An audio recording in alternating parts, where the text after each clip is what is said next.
We're Slick Rock Productions. I'm Jake. This is Kurt. And we would like to have a conversation about respect, specifically down in Moab. So there's a little bit of an issue going on. It's a big issue. I don't think we need to sugarcoat it. No, and it's an issue that's getting bigger and bigger. Yeah, so over the last year, this has really got fanned a whole bunch. And there's always been an issue down in Moab, and I think that two things have happened here.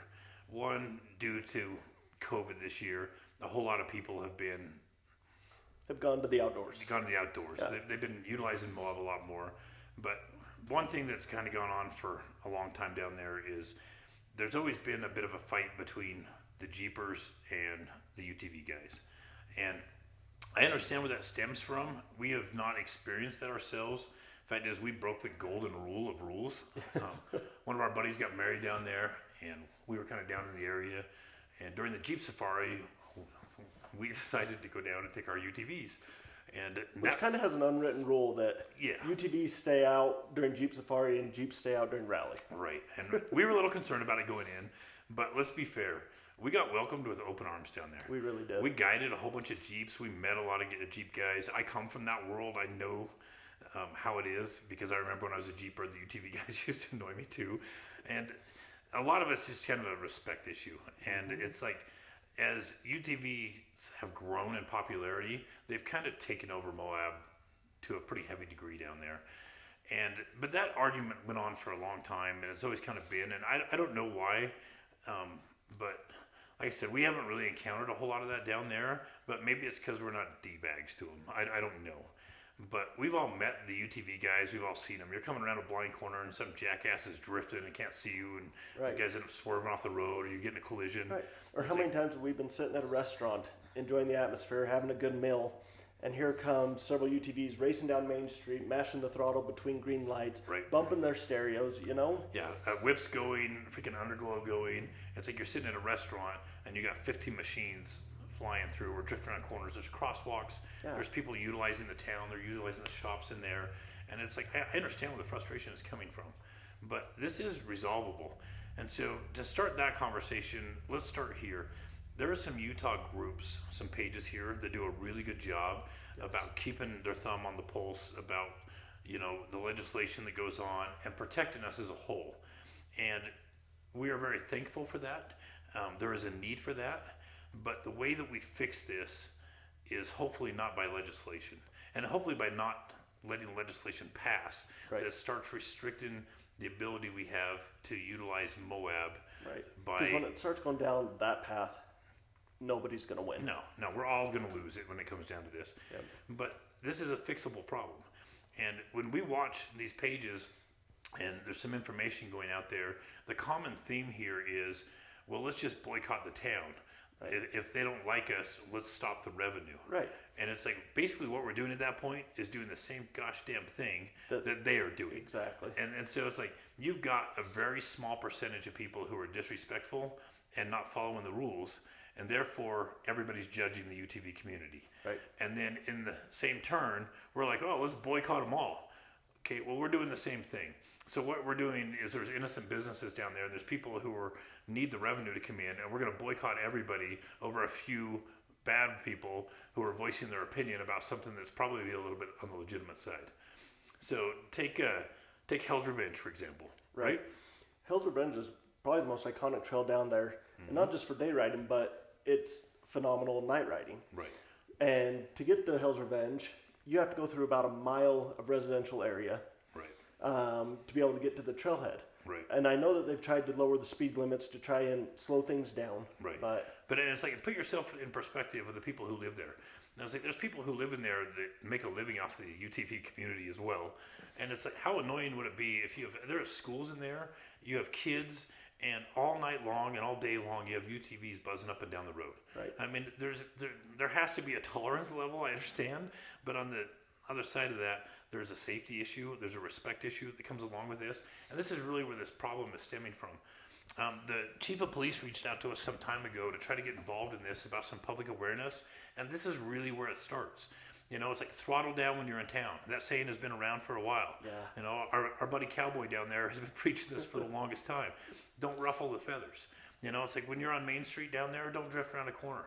Don't race from light to light. Just mellow out in town, you know? Well, and the biggest thing is people come from all over the world to ride Moab. I think the biggest things people can do before they make the trip out here is educate yourselves with local laws and who's allowed to be on the streets and who's not. Right. Utah's got a law, and if you're going to drive on the streets, you need to be street legal. Moab is a town that allows, Utah allows UTVs on the road, but the police in Moab have been really lenient over the years with UTVs because of the revenue that is brought to the town. But that shit is getting thin. Yeah. They're getting to the point now where it's just like they're cracking down and people are getting upset. So before you make the trip out here, you need to be street legal, which means you have a plate on your car. It means you have insurance on your machine. You have turn signals. You have DOT tires. You have mirrors. You have a horn. There's rules that are involved in that. If your machine is not street legal, don't risk it. Don't drive a trailer to a trailhead. Does it suck? Yeah, I get it. It's so much more convenient to drive your machine around, but taking all the shortcuts through this is what is upsetting the town. And it's like the street legal thing is one part of it. That is just obeying the law.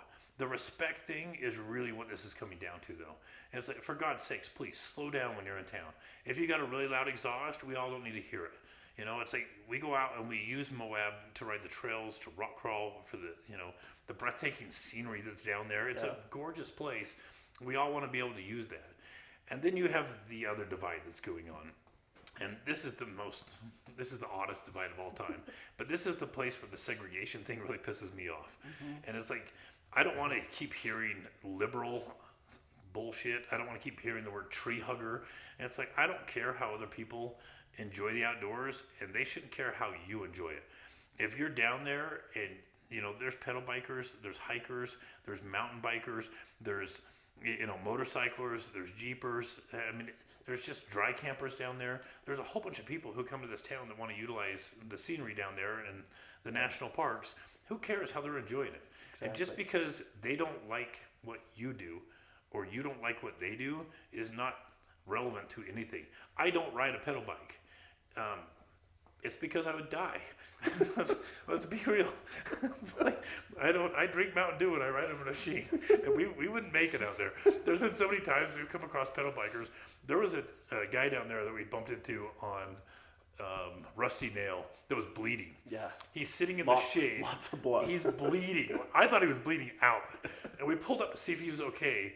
The guy is just telling us how majestic the place is, now breathtaking, and this is the trip of a lifetime for him. And I'm like, there's buzzards circling you. Exactly. You're not going to make you hit your head. Yeah, it's like, but it's like, that's what that guy likes to do. Does that make him wrong? No, it doesn't, you know?